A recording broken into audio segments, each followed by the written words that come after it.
Good morning student. आगे बढ़ते हैं। हिस्ट्री का जो चैप्टर था socialism in Europe and Russian revolution, इसका पार्ट 2 कर लेते हैं, जिसमें मैंने आपको रूसी क्रांति के बारे में आपको सही से समझाना है।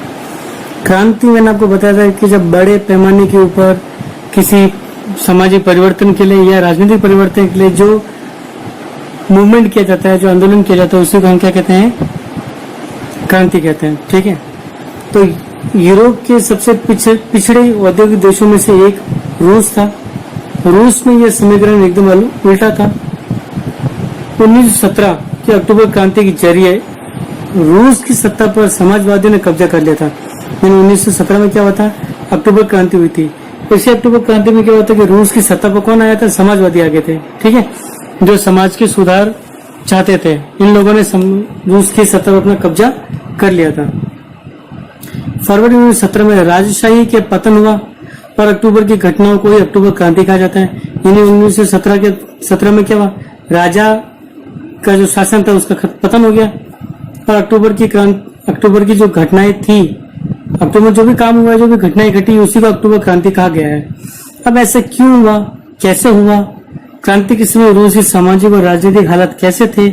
इन सवालों का जवाब ढूंढने के लिए आइए क्रांति से कुछ साल पहले की स्थिति पर क्या करते हैं? नजर डालते हैं। ठीक है, हम बढ़ते हैं। हम ये देखेंगे कि रूसी साम्राज्य जो था 1914 में कैसा था, किस तरीके से रूसी साम्राज्य था, क्या क्या घटनाएं घटी जिससे क्रांति हुई, ये सब हम पढ़ेंगे। तो इसके लिए हम चलेंगे 4 साल पहले 1914 में। 3 साल पहले चलते हैं।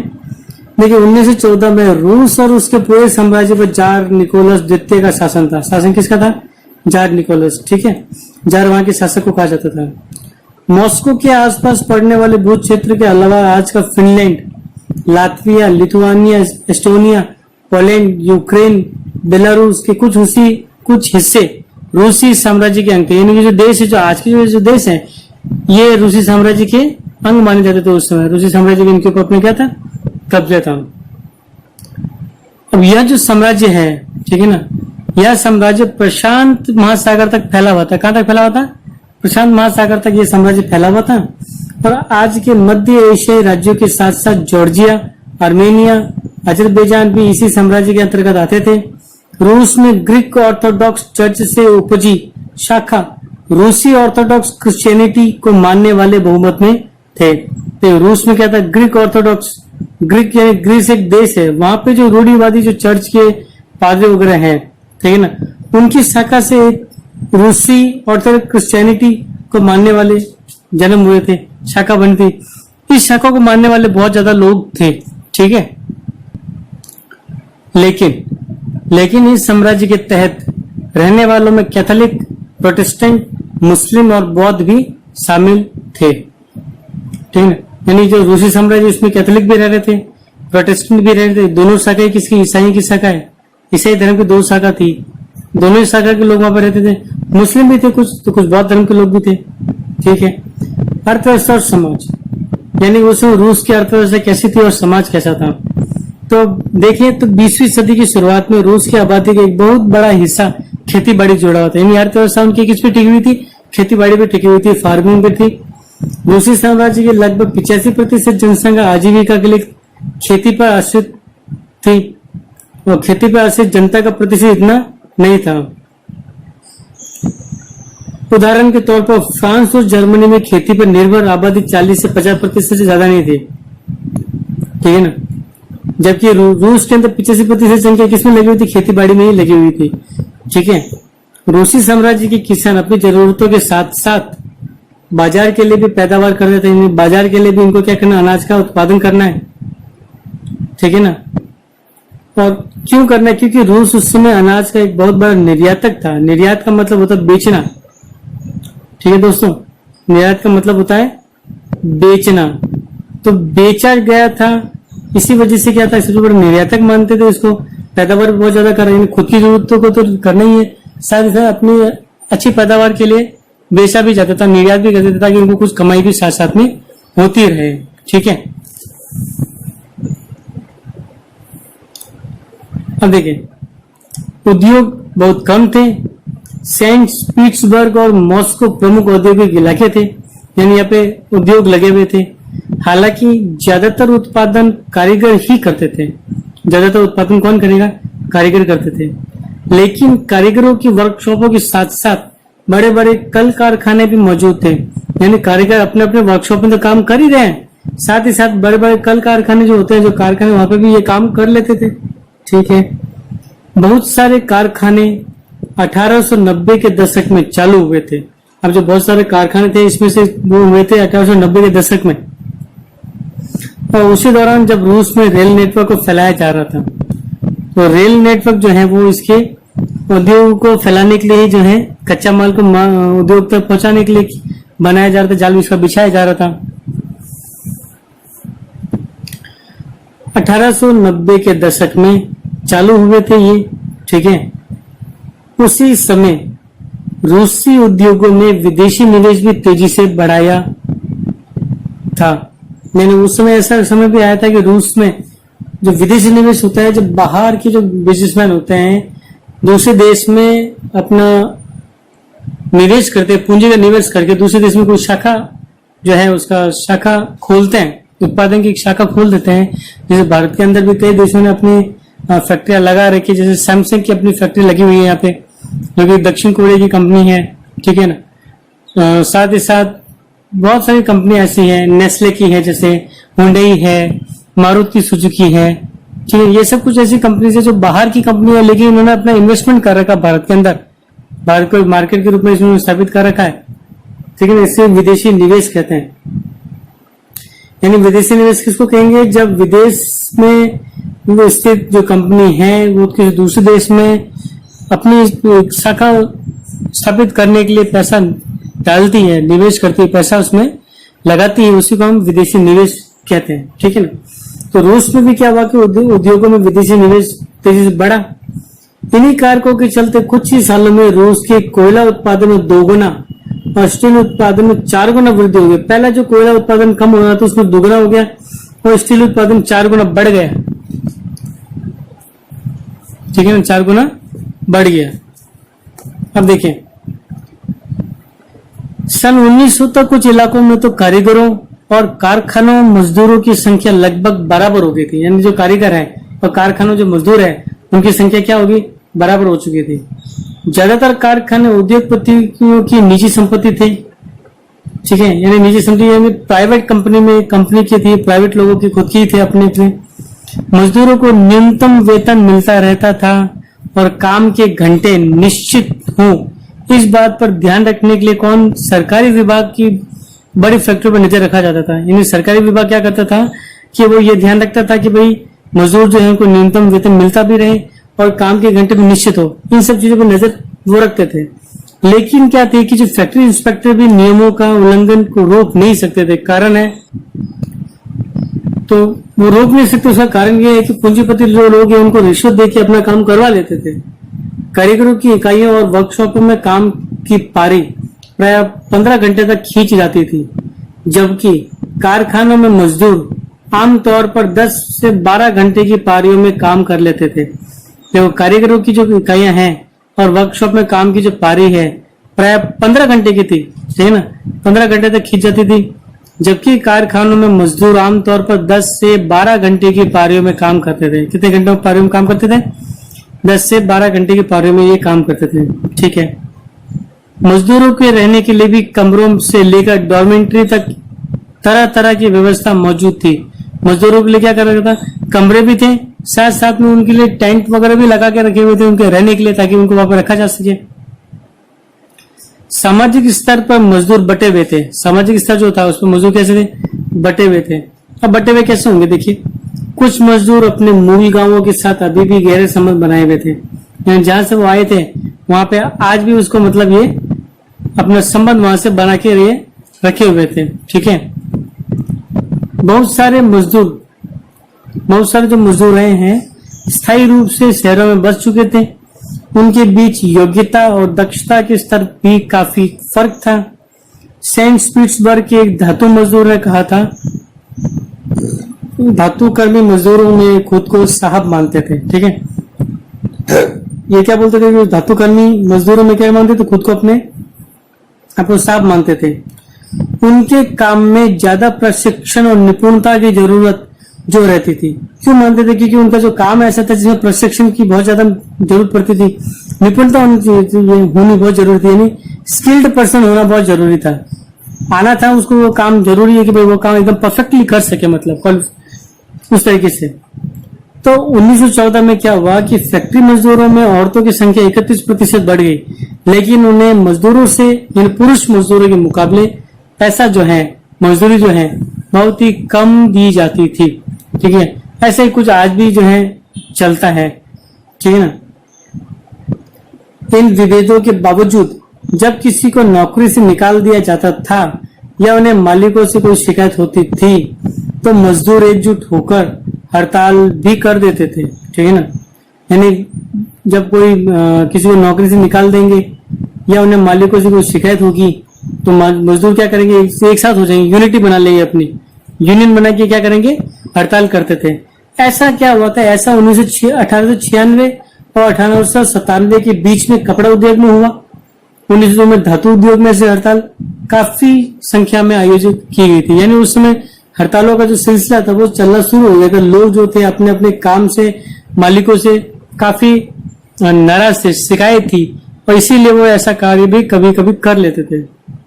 देखें, देहात यानी गांवों के अंदर जो ज्यादातर जो जमीन थी, किसान खेती करते थे, लेकिन वो जो जमीन थी, उन जमीन के ऊपर सामंतों, राजशाही और ऑर्थोडॉक्स चर्च का कब्जा रहता था। ठीक है ना। पूरी जमीन इन लोगों के हाथ में रहती थी और ये लोग किसानों से अपने उस खेती जमीन पे काम करवाते थे। भारी मुनाफा ये जो है वो कमा लेते थे। ठीक है ना। अब मुनाफा भी कैसा कमा रहे, बहुत ही ज्यादा भारी मुनाफा वो कमा रहे हैं।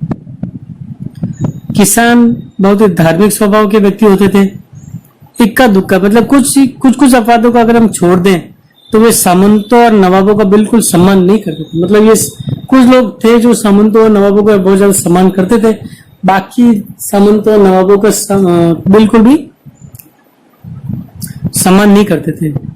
नवाबों और सामंतों को जो सत्ता और हैसियत मिली हुई थी और लोकप्रियता की वजह से नहीं मिली थी, बल्कि जार के प्रति उनकी जो निष्ठा थी उस वजह से उनको मिली हुई थी। जो भी नवाब है, जो सामंत है, उनको जो भी उनका रुतबा था, वो रुतबा वो फेमस थे इसलिए नहीं मिला हुआ था, वो उनको मिला हुआ था क्योंकि जार ने उनको नियुक्त किया था। तो जार के प्रति उनकी जो निष्ठा थी, जो सेवाओं थे, उनके बदले में उनको बहुत लोकप्रियता मिली हुई थी। अब देखिए, यहाँ की जो स्थिति थी फ्रांस जैसी नहीं थी। फ्रांस की स्थिति बहुत अलग थी। ठीक है। जैसे कि फ्रांसीसी क्रांति के दौरान ब्रिटेन के किसान न केवल नवाबों का सम्मान करते थे, बल्कि उन्होंने नवाबों को बचाने के लिए बकायदा लड़ाई भी लड़ी है। यानी ब्रिटेन के जो किसान रहे थे उन्होंने नवाबों का सम्मान तो किया ही था, साथ ही साथ मुसीबत के समय उनको बचाया भी था। ठीक है। और उनको बचाने के लिए लड़ाई भी लड़ी है इन्होंने कई जगह पे। इसी के विपरीत रूस के किसान चाहते थे कि नवाबों की जमीन छीन ली जाए, किसानों के बीच बांट दी जाए। ठीक है ना। तो कई जगहों पर जमींदारों की हत्या भी की जा चुकी थी।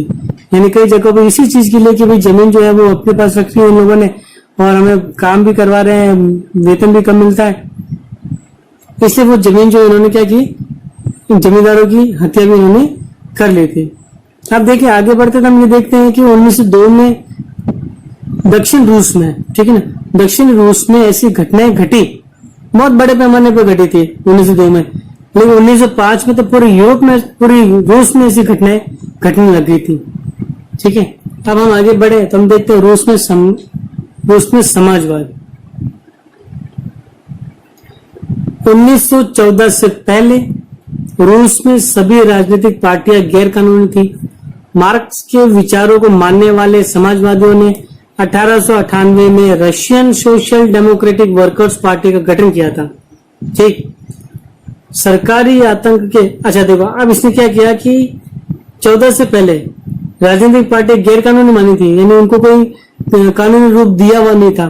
ठीक है ना, कोई पार्टी बना ही नहीं सकता था। फिर जो मार्क्स है, कार्ल मार्क्स है, इनके विचारों को जो मानने वाले थे, जो समाजवादी थे, उन्होंने फिर क्या किया कि 1898 में Russian social democratic workers party का गठन किया था। ये पार्टी का गठन इन लोगों ने किया था।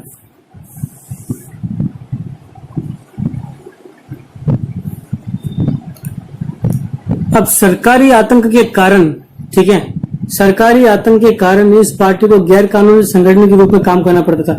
अब कि सरकार का डर था कि गैर कानूनी पॉलिसी थी, तो ये क्या करते थे, गैर कानूनी तरीके से क्या करती थी, काम कर रही है, मतलब बिना पता चले ये उसके खिलाफ, राजा के खिलाफ जो है कार्य कर रही है।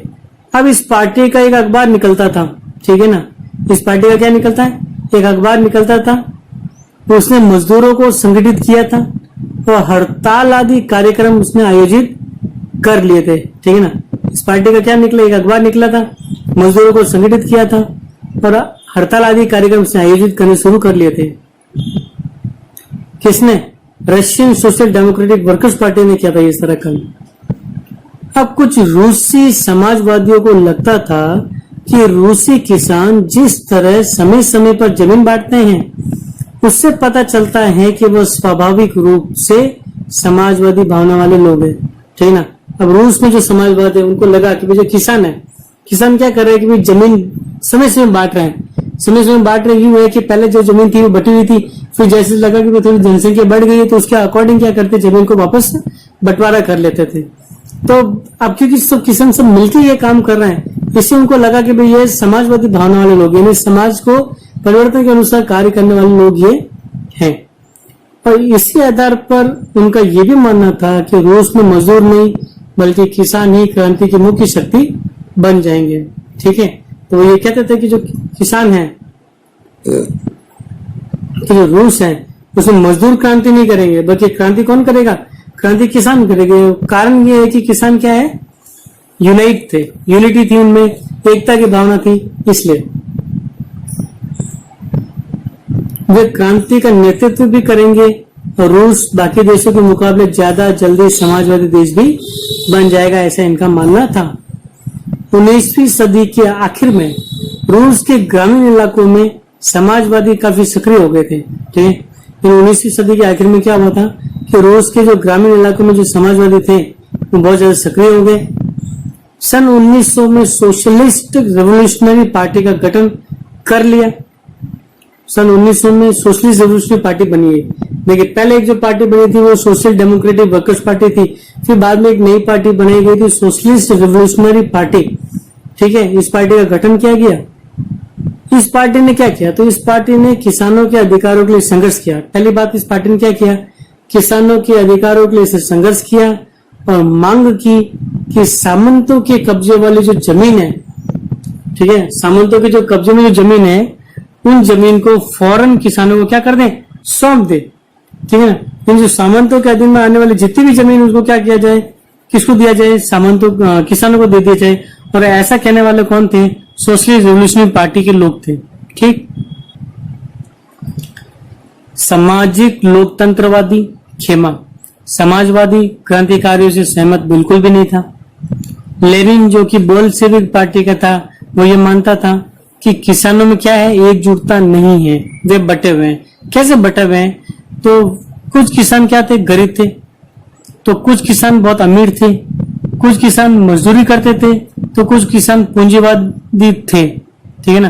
पूंजीवादी ने पैसे खूब थे और पैसे खूब थे तो वो नौकरों से खेती करवा लेते थे, ठीक है। गरीब जो थे वो तो गरीब थे ही, वो मजदूरी कर ही रहे, ठीक है ना। कुछ अमीर किसान थे, कुछ मजदूरी भी कर रहे थे। अब सांगठनिक रणनीति के सवाल पर पार्टी में गहरे मतभेद हो गए थे, ठीक है ना। संगठन जो कि भाई पार्टी जो है उसमें संगठन कैसा बने, इस बात पर क्या विचार बहुत ज्यादा मतभेद हुए। व्लादिमीर लेनिन जो कि मेंशेविक पार्टी बोल्शेविक पार्टी का था, उसका यह मानना था कि जार शासित रूस जैसे दमनकारी, जार जो राजा जार है उसके द्वारा किया गया दमनकारी जो शासन है रूस में, उसमें समाज में क्या होगा, पार्टी अत्यंत अनुशासित होनी चाहिए। यानी जो अगर पार्टी अगर है तो अनुशासित भी होनी चाहिए, साथ ही साथ सदस्यों की जो संख्या है और जो स्तर है उस पर उसका क्या होना चाहिए, नियंत्रण होना चाहिए, ठीक है। अगर आज मेरी पार्टी बनती है, अगर हम एक पार्टी बने और आतंक का शासन हो तो हमें क्या करना पड़ेगा, पहले अपने आप को उसका अनुशासित रखना पड़ेगा, यानी पहले अपने आप को एक रखना पड़ेगा, तभी जाके हम क्या कर पाएंगे, उसका सामना कर पाएंगे किसी चीज का। अब दूसरा खेमा जो मेंशेविक खेमा था वो ये मानता था कि पार्टी में सभी को सदस्यता मिलनी चाहिए। पार्टी में क्या होना चाहिए, सदस्यता सबको दो आप, ठीक है, किसी को पीछे ना रखें।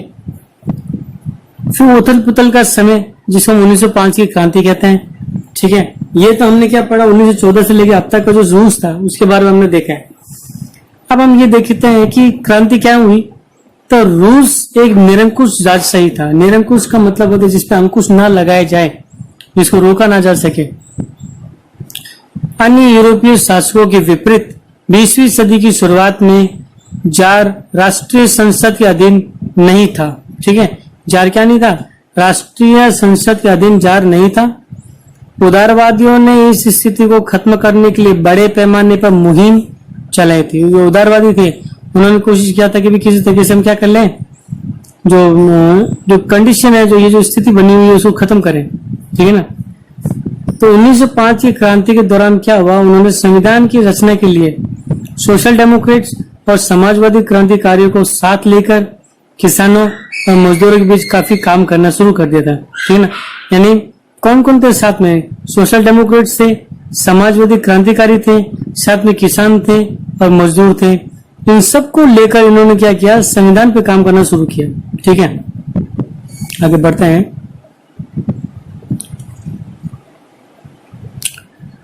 उदारवादियों ने इस स्थिति को खत्म करने के लिए बड़े पैमाने पर मुहिम चला ली थी, ठीक है। 1905 की क्रांति के दौरान उन्होंने संविधान की रचना के लिए सोशल डेमोक्रेट्स और समाजवादी क्रांतिकारियों को साथ लेकर किसानों और मजदूरों के बीच काफी काम किया। रूसी साम्राज्य के तहत उन्हें राष्ट्रवादियों जैसे पोलैंड और इस्लाम के आधुनिकीकरण के समर्थक, ठीक है। तो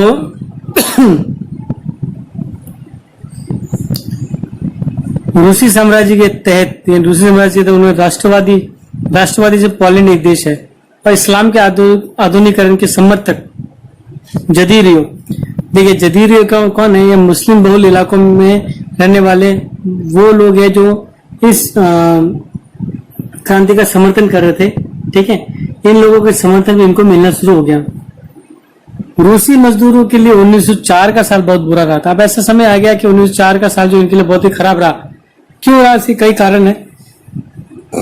पहला कारण इसमें यह रहा कि भाई जरूरी जो चीजें थी उनकी कीमतें बहुत तेजी से बढ़ गई, ठीक है ना। यानी खाने की उन सब की क्या हुई, चीजें बहुत सारी मतलब कीमतें बढ़ी तो जो वेतन उनको मिल रहा था वो 20% वेतन में गिरावट आ गई। 20% क्या हुआ, वेतन में गिरावट आ गई थी।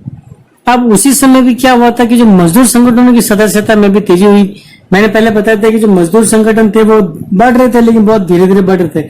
लेकिन ये वो साल रहा जिसमें मजदूरों का संगठन जो था वो बहुत तेजी से बढ़े और उनकी सदस्यता में भी तेजी से वृद्धि हुई। अब सन 1904 में ही क्या हुआ कि एक गठित की गई असेंबली ऑफ रशियन वर्कर्स के 4 सदस्यों को प्यूतिलोव आयरन वर्कर्स में उनकी नौकरी से हटा दिया गया। यानी प्यूतिलोव आयरन वर्क्स थे, वहां पे 4 सदस्य थे, ठीक है, जो कि असेंबली ऑफ रशियन वर्कर्स के ये 4 सदस्य थे, वहां कार्य करते थे, उनको नौकरी से निकाल दिया। उनको नौकरी से निकालना हुआ और मजदूरों ने आंदोलन छेड़ने का ऐलान कर दिया। उनकी प्रमुख डिमांड यही थी, मांग यही थी कि उन लोगों को जो वापस नौकरी पे रखा जाए। अब अगले कुछ दिनों के भीतर सेंट पीटर्सबर्ग के 1,10,000 से ज्यादा मजदूर, ठीक है ना, इन्होंने हड़ताल कर दी तो इन्होंने डिमांड की, मांग क्या की कि काम के घंटे घटाओ और कितने घंटे कर दो, 8 घंटे का काम करो। अब हम 15-15 घंटे काम नहीं करेंगे, हम कितने घंटे काम करेंगे, 8 घंटे काम करेंगे, ठीक है। दूसरी जो इनकी मांग थी वो थी वेतन में वृद्धि की जाए, क्योंकि अब 1904 में महंगाई बढ़ गई थी। महंगाई बढ़ने से 20% वेतन कम हुआ था, तो इनके खाने पीने के लिए समस्या उत्पन्न हुई थी। महंगाई में करे क्या इंसान? तो इन्होंने कह दिया भाई 8 घंटे का काम तो एक तो कम करो, फिर वेतन में हमारी वृद्धि करो, और जो कार्य स्थितियां हैं, जो कार्य करने की जो स्थिति है, जो पर्यावरण जो दे रहे हो, एनवायरमेंट हमें दे रहे हो काम करने का, उसमें भी सुधार करो। ऐसी मांग करते हुए सबकी सब कहां चले गए, हड़ताल चले गए, ठीक है। यानी 1 लाख लोग अगर हड़ताल पे जा रहे हैं तो उद्योगों का क्या होगा, आप समझ सकते हो क्या होने वाला हाल उनका। अब क्या हुआ कि इसी दौरान किस दौरान, जब ये हड़ताल हो रही थी, एक पादरी थे भाई साहब। पादरी जो होते हैं वो चर्च के जो पुजारी बोलते हैं, जैसे अपने मंदिर के पुजारी होते हैं, वैसे चर्च में पूजा करने वाला जो एक व्यक्ति होता है उसको क्या कहते हैं, पादरी कहते हैं। तो उस पादरी का नाम था गैपोन। इस गैपोन के नेतृत्व में मजदूरों का एक जुलूस निकला। ये जुलूस विंटर पैलेस जो कि जार का महल होता है उसके सामने चला गया। ठीक है, सामने जाकर गया, सामने पहुंच गया। अब राजा के महल के सामने इतनी सारी भीड़ को देखे पुलिस और जो उसके राजा के जो गार्ड्स थे कोसेक्स, उन्होंने उनपे हमला बोल दिया। ठीक है, उनको लगा भी कहीं ये मजदूर साहब इसके राजा के उसमें ना घुस जाए, तो राजा ने उनको एक ऐसा आदेश दिया कि इन लोगों पे गोलियां चला दो। ठीक है, पुलिस ने और उसके जो गार्ड्स थे कोसेक्स ने उनपे गोलियां चला दी। अब गोलियां चलाई है तो जाहिर सी बात है कि रबड़ की गोली तो होगी नहीं, गोली तो लगेगी तो मरेंगे भी। तो इस घटना में 100 लोग से ज्यादा मजदूर तो मर गए, 300 के करीब घायल हुए। और ये जो घटना घटी थी ये रविवार के दिन घटी थी, इसलिए इस घटना को खूनी रविवार के नाम से जाना जाता है और आज भी इसको ऐसा याद किया जाता है। ठीक है ना। 1905 की क्रांति की शुरुआत इसी घटना से हो गई। सर अब ये जब इतने सारे लोग मरे और 300 लोग घायल हुए, पूरे देश के अंदर क्या हो गया कि लोग बहुत नाराज हुए। तो सभी देश में सभी जगहों पे लोगों ने क्या करनी शुरू कर दी, हड़तालें शुरू कर दी।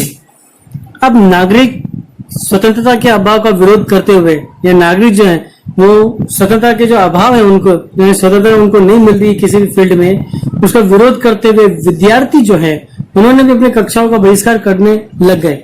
उन्होंने भी कहा कि भाई नहीं, हमें तो अब समाज में समानता का अवसर मिलना ही चाहिए। और ऐसा करके उन्होंने अपना क्या कर दिया, बहिष्कार कर दिया अपनी कक्षाओं का। और ऐसा हुआ तो विश्वविद्यालय भी क्या हो गए, बंद कर दिए गए। वकीलों, डॉक्टरों, इंजीनियरों और अन्य मध्य वर्गीय कामगारों ने संविधान सभा के गठन की मांग करते हुए यूनियन ऑफ यूनियंस की स्थापना कर दी। इन सब ने, जो पढ़े लिखे थे, वकील थे, डॉक्टर थे, इंजीनियर थे और दूसरे जितने मध्य वर्ग के कामगार थे जो पढ़े लिखे थे, समझदार थे, बुद्धिवान थे, इन लोगों ने संविधान सभा के गठन की मांग की। इन्होंने भी कहा कि भाई नहीं, अब तो हमें क्या चाहिए, संविधान सभा होनी चाहिए, हमें अपने एक संविधान चाहिए, देश को लोकतंत्र होना ही चाहिए जिसमें लोगों को इस समानता का अवसर भी मिले और आजादी मिले। तो ऐसी मांग करते हुए उन्होंने एक संस्था की स्थापना की जो यूनियंस ऑफ यूनियन कहा जाता है। अब 1905 की क्रांति के समय जार में एक निर्वाचित परामर्शदाता संसद, ठीक है, यानी इसने 1905 की क्रांति समय इसने कुछ मांगे मानते हुए इसने क्या किया, ठीक है एक संसद बनाएंगे हम, ठीक है ना। ड्यूमा के गठन पर इसने अपनी क्या कर दी, सहमति कर दी। ठीक है, और ये जो ड्यूमा होगी यानी जो संसद होगी, यानी जो रूस की संसद है उसको ड्यूमा कहते हैं। इस संसद में जो सदस्य होंगे वो निर्वाचित होंगे, ऐसा इसने सहमति अपनी दी थी। ठीक है, लेकिन ये क्या काम करेंगे, परामर्श देने का ही काम करेंगे राजा को, जार को। ये क्या करेंगे, परामर्श देंगे। ठीक है ना। क्रांति के समय कुछ दिन तक फैक्ट्री मजदूरों की बहुत सारी ट्रेड यूनियन और फैक्ट्री कमेटियां भी अस्तित्व में आ गई थी। ठीक है ना। धीरे धीरे क्या हुआ कि जो मजदूर थे उन्होंने अपनी बहुत सारी ट्रेड यूनियन बनाई, फैक्ट्री कमेटियां भी बनने लगी थी। ये सब इसी दौरान हुआ था जिस दौरान ये सारी घटनाएं घट रही थी।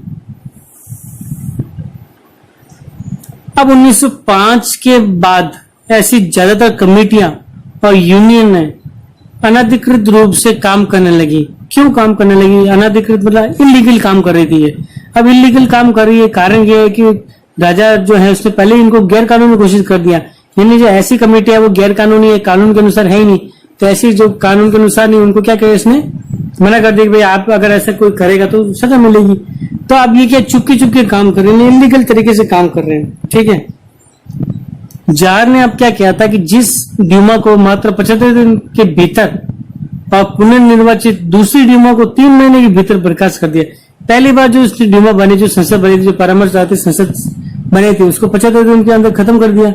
दूसरी बार इसने 3 महीने के बाद, जब दूसरी बार जब निर्वाचित हुई तो दूसरी ड्यूमा को 3 महीने के भीतर क्या किया, बर्खास्त किया।